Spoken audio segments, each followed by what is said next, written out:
screen. Welcome to video number 47 and the start of season 4 of my high school wrestling rule video series here on YouTube. I'm not saying this to toot my own horn or brag on myself, I'm just stating fact.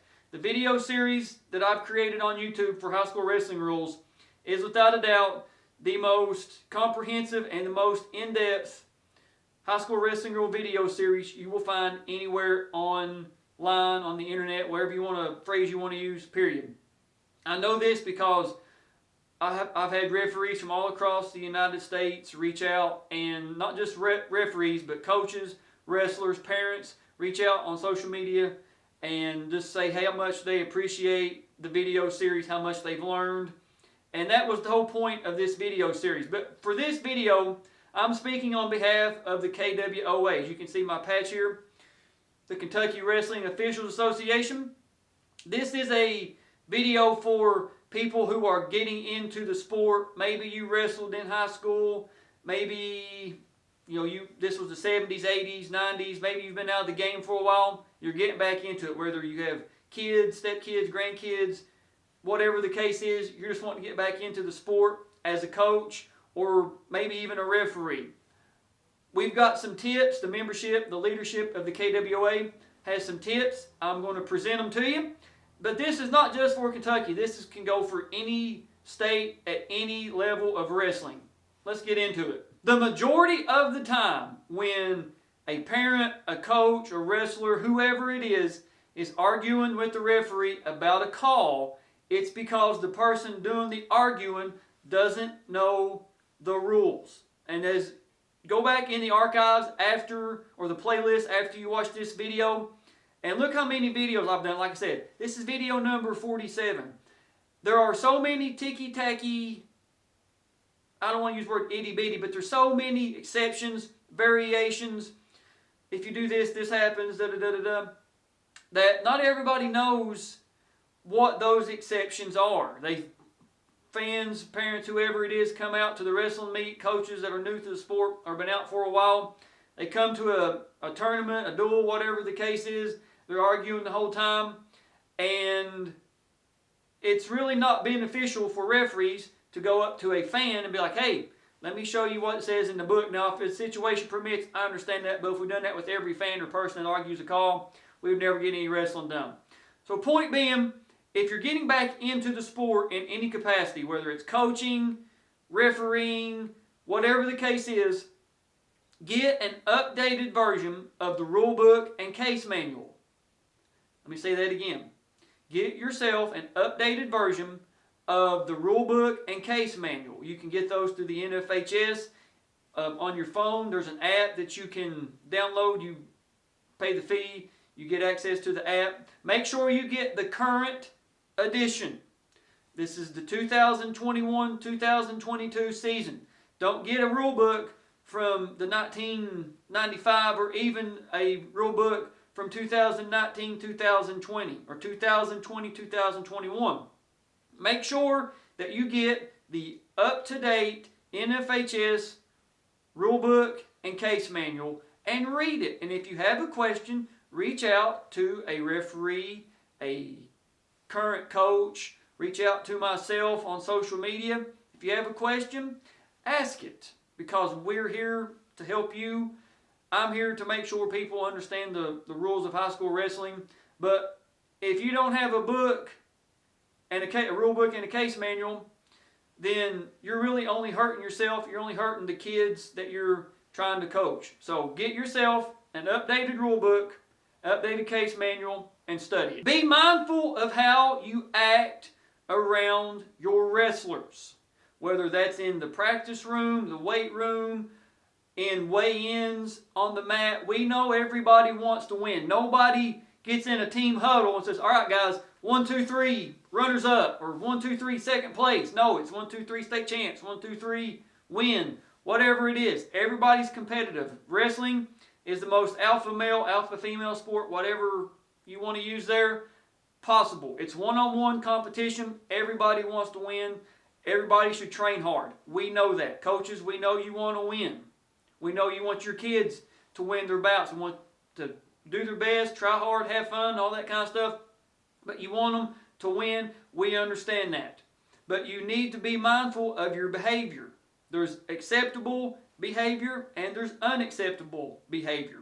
Then harken back to the point I made about getting a rule book, getting a case manual, is knowing what is coach misconduct, knowing what's unsportsmanlike conduct, knowing what's flagrant misconduct.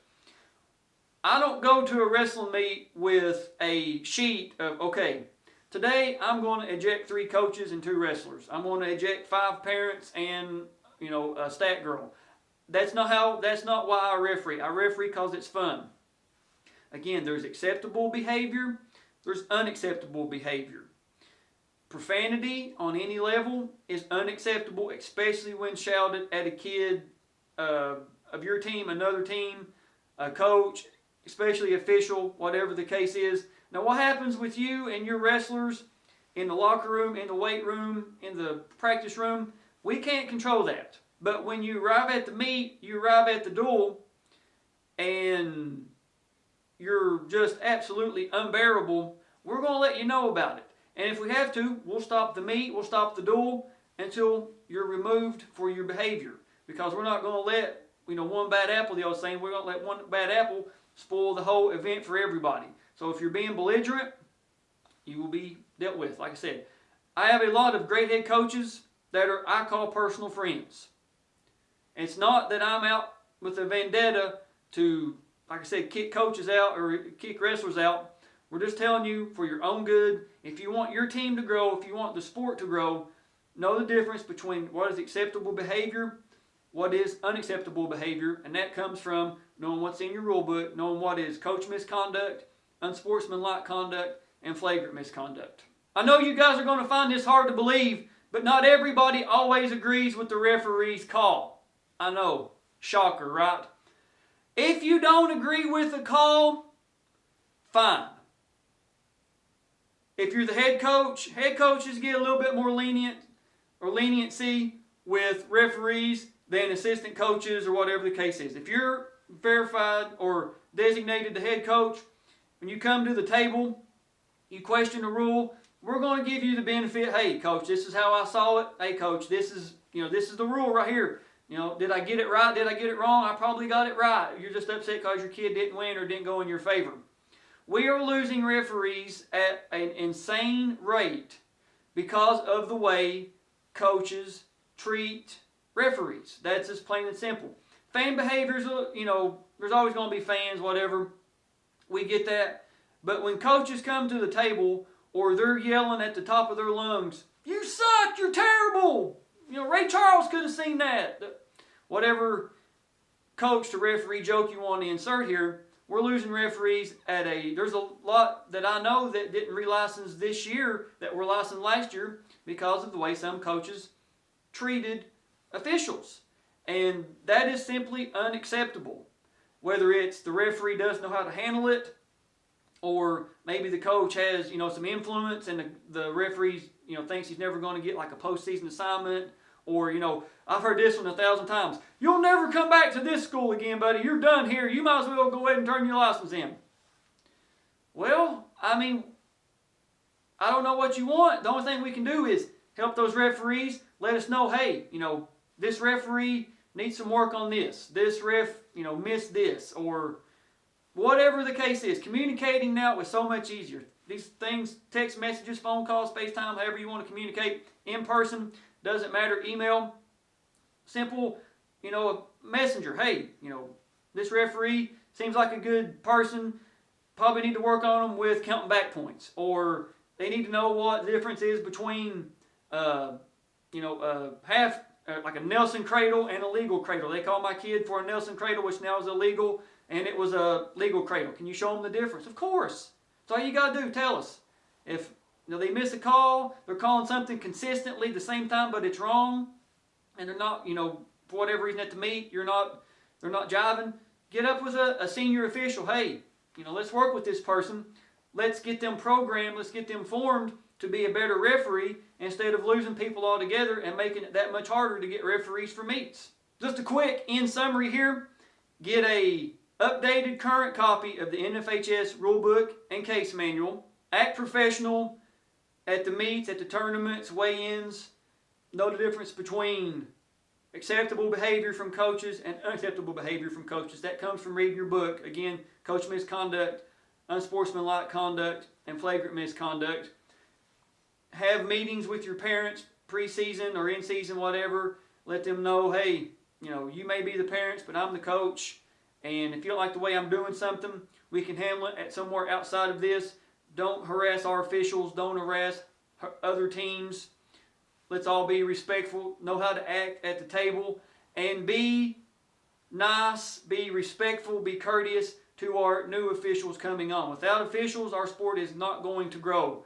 We know women's, female wrestling, girl wrestling has been sanctioned in a lot of states, and it's only going to get bigger. It's only going to grow. I would say within the next couple years, I would say the majority of the states, maybe even all 50, will have a sanctioned, state-approved athletic commission state girls championships. We know like I said, a lot of states already have, but that is on the horizon.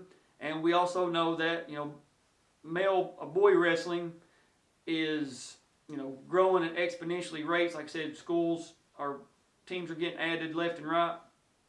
So just remember those little points. Go back and reference this video. Go back and reference my other high school wrestling rule videos in this playlist. Now the next video I'm going to be putting out is the 2021-2022 points of emphasis. Each year the NFHS puts out rule changes and they put out points of emphasis. So the next video in this series will be the 2021-2022 points of emphasis. Until then, my name is Alex Green. Thank you guys for watching. We'll see you guys on the mats.